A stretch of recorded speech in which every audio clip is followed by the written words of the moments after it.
Kamea. Looks like we are going to be doing a husbandry session. Husbandry is anything that has to do with the animal's health care. So in particular, what we will be demonstrating for you guys today is actually ultrasounds. So all our animals are trained to do a wide variety of healthcare procedures that you would go to the doctor for. So for this procedure in particular, we will ask them to do a behavior called a lineup.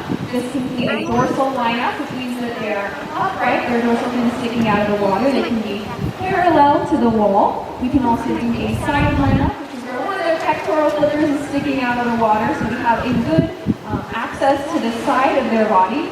Or we can even do a ventral lineup, which is where they are upside down with their tummies to the sky, and we can ultrasound that area as well.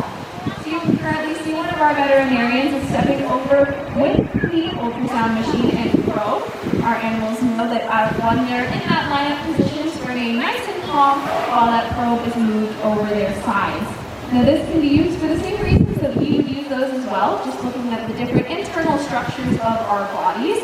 And what we are looking for with the whales is just that they are remaining calm and nicely at control with the trainer.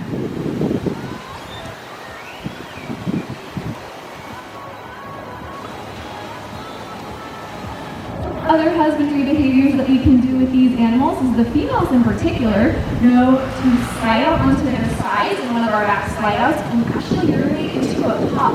That can also be sent with our veterinarians to analyze whatever hormones or other things might be in that urine sample. All of our whales know how to exhale when we give them a certain stimulus, which can then be collected on a petri dish, and our veterinarians are then able to culture, which means to grow whatever may be in their lungs. Some animals in our park are actually even conditioned to use what was called a nebulizer, which is kind of like a giant inhaler.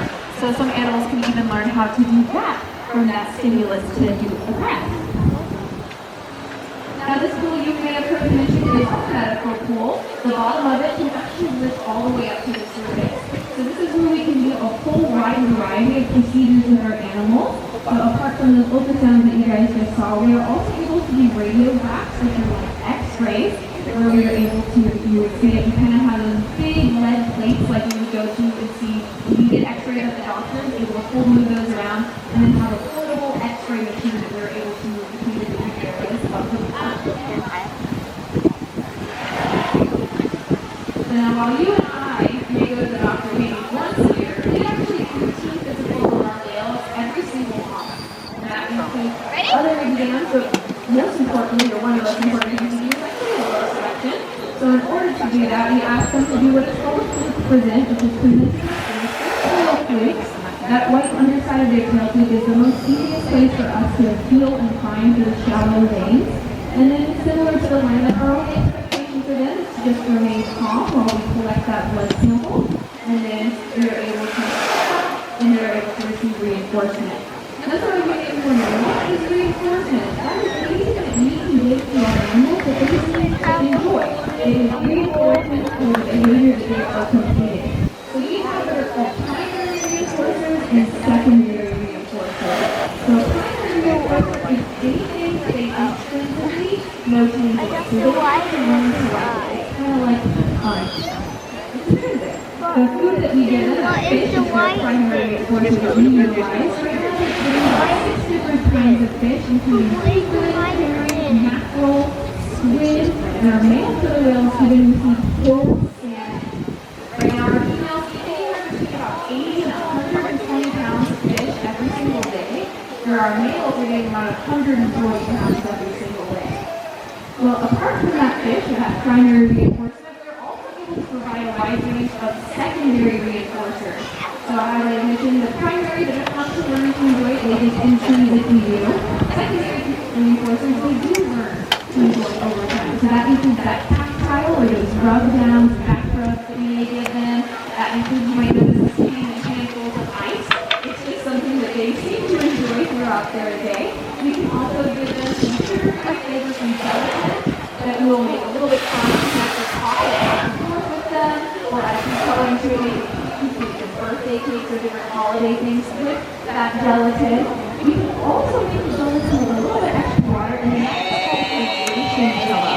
So if you did not know, animals like cetaceans get all of their hydration from So the fish that they are consuming is their primary source of water. But since they never need more, we are able to get through hydration gel, or another husbandry behavior that we are able to do is all of our whales are conditioned to take what's called a gastric tube, which is a tube that's able to go down to their stomach area and they're able to pour water in. So they're able to get hydration that way. That, of course, would be something that would be prescribed for our veterinarians. Back to the secondary reinforcers, we also have a wide variety of visual enrichment. So just like you and I may enjoy watching television or playing on our phones, we kind of become the television for our killer whales. We have costumes that we'll put on for them. We have mirrors that you may see poolside that will leave them overnight. We'll sometimes draw pictures on those mirrors or on our laptop front that we're able to go and look at. We have a bunch of screens that we'll wave around. We have bubbles. All kinds of fun things that we can do for these whales. And along with that, we do have toys, or we call them environmental enrichment devices. You will see some of them on both sides of our habitat today. Right on the far left-hand side, you'll see a collection of them, and also on the far right-hand side. All of those different environmental enrichment devices have very, very durable materials. As you can imagine, these animals are very, very powerful. So you know, they have to be somewhat, or as much as they can be, killer whale therapy.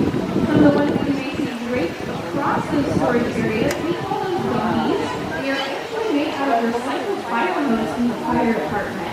Our female killer whales in particular seem to enjoy interacting with those a lot. And we also have some more what we call hard toys that you'll see, some that look like giant bobbins, some that look like giant donuts. One of our female killer whales, Sakari, can often be seen carrying one of those large donut DVDs around on her belly.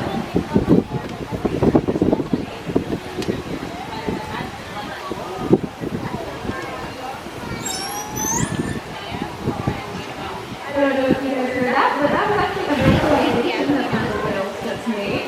If you did not know, all those vocalizations actually come from the blowhole located on the backside of their head. So we have a series of muscles around that blowhole opening where they're able to maneuver and track to make sure the sound of the air is coming out. So it's very similar to if you've ever played with a balloon opening and you kind of maneuver it as the air is coming out and you call them kind of coming high-pitched squeals. It's very similar to how they're able to make all the different sounds.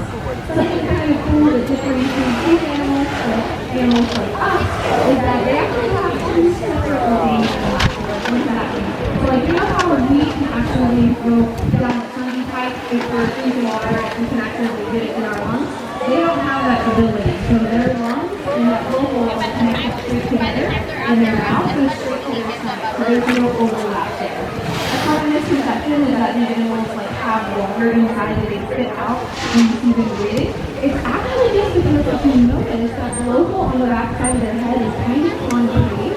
So when you're spinning around, some water comes up on top of it. So these animals actually exhale before they inhale. So they're spitting all of that water off to the top before they take a nice deep breath in. So you also may have noticed is that they swallow all of their food whole. So as that happens, they take all that hydration from the fish that they are eating. So it would actually be not beneficial to them to chew their food because that would actually remove some of that water content. We do have between 45 and 50 conical teeth, but those are primarily used for the ripping and tearing of lobsters that they hire. So out in the wild, they're able to eat whatever they want since they are that apex predator. So they're allowing them to eat things like seals, sea lions, sharks, other whales.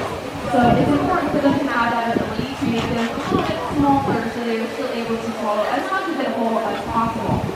Now you may notice that these whales have those nice conical teeth in their mouth, but something you may not know is that they actually only have one set of teeth their entire life. So all the teeth they will ever have that are born with, and what's kind of interesting about killer whales is that when they're born, the inside of that tooth is actually hollow. And as they age, they kind of get growth rings, almost like a tree that fills in that tooth. Actually a way that they can age these animals. But also in that effect, since they do only have that one set of teeth for their whole life, they're using them to interact with each other, with their environment, things that they do in their environment, and if these ever do become worn down, or if they do ever lose a tooth, they do not have the ability to grow and interact. So on that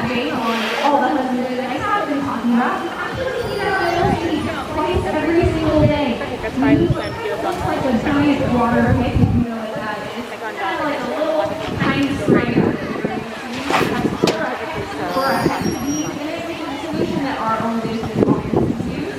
So you will go in and you'll spray around your teeth and around your gum lines to make sure that your teeth are nice and clean. One of our killer whales even has a human toothbrush that we will use on their teeth as well. Very important behavior that we do with the minds and the behavior x-rays of these animals is checking their teeth to make sure that you're monitoring the health of those teeth. We will do their radiographs to get a good look and see how the teeth are doing structurally as well.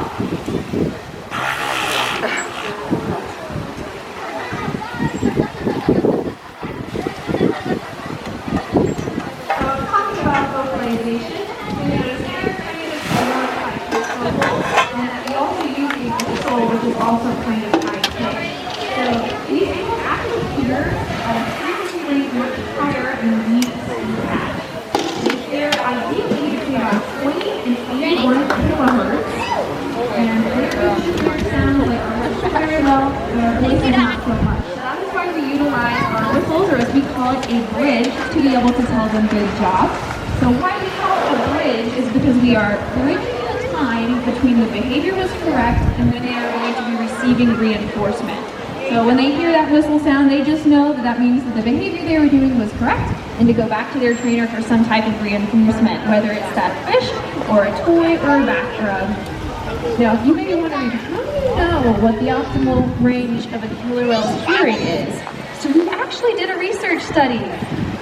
Our male killer whales in particular, to our Inca participated in a hearing study along with some of our whales over at SeaWorld San Diego, where we trained them to go underwater and listen for a series of tones. And if they could hear those tones, they were trained to blow bubbles. So it was from that study that we were able to find that hearing range. We also learned that 2R has the best hearing range out of all the whales in our parks, going up to 151 kilohertz. Now this information was really important for us to know because out in certain areas around the United States, particularly the Pacific Northwest, there's actually a population of endangered killer whales known as the southern resident whales. One of the major things affecting them is actually noise pollution. And unfortunately, the sounds produced by noise pollution fall right within that hearing range of 20 to 81 kilohertz. So by able to have that range, we were able to share it with lawmakers, and they were able to help put in place silent zones out in the ocean so that the whales are able to go into areas where they're not being affected by that noise pollution so that they're able to continue to carry out necessary life functions that rely on that hearing, which for these animals includes socialization, hunting, migrating. It affects every aspect of their lives.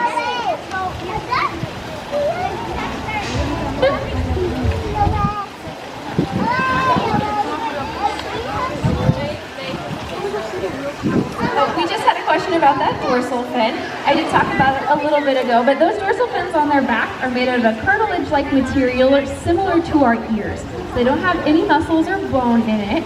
And as they're growing, particularly the male killer whales, they can get over 150 pounds and over 6 feet long. So if it starts to curve, we do tend to see it just continue to grow into that curve. Now, if you think there's also animals out in the natural environment that they live closer to coastal areas, or they also hunt prey that live closer to the surface of the water, like stingrays, skates, species of shark. They just seem to be at the surface more often, so as that fin is growing and getting heavier and heavier, the effect of gravity just tends to start to pull it downwards as it's growing. Our whales, we give them all the food they will ever need. So in their free time, they are able to be at the surface more often when they choose to. So in a similar manner, as it's growing and getting heavier, it tends to just curve over. But we don't see that it impacts their life in any way. Really neat that you were able to see our bats come over. So that is. All right, you guys, I am going to be back in just a few moments. We are going to be stepping up with our male killer whales. If you want to start making your way to the other side of our habitats, we will be up to them in just a moment, and we'll be out here to answer any of your questions.